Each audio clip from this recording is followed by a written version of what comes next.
আইনি জটিলতায় আটকে প্রাক্তন বিচারপতি তথা তমলুকের বিজেপি প্রার্থী অভিজিৎ গঙ্গোপাধ্যায়ের মামলা।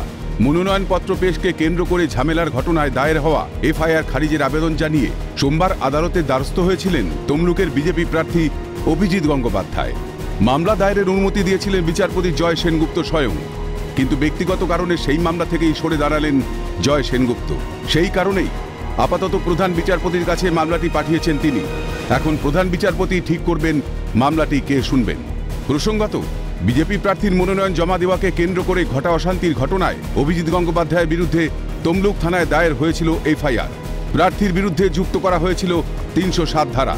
অন্যদিকে অভিজিৎ গঙ্গোপাধ্যায়ের আইনজীবীর অভিযোগ ছিল, মনোনয়ন জমা দেওয়াকে কেন্দ্র করে ঝামেলার ঘটনায় অতি সক্রিয় ছিল পুলিশ। এমনকি আইনি জটিলতার সৃষ্টি করে প্রার্থী নির্বাচনী প্রচারেও বাধা দেওয়ার চেষ্টা করা হয়েছে। বাদী বিবাদী পক্ষের সওয়াল জবাবের পরও বিচারপতি জয় সেনগুপ্তের সরে দাঁড়ানোর সিদ্ধান্তে এখন নতুন করে মামলায় তৈরি হয়েছে জটিলতা। উচ্চ আদালতের প্রধান বিচারপতির হস্তক্ষেপে আগামী দিনে মামলা কোন দিকে এগোয় সেটাই দেখার।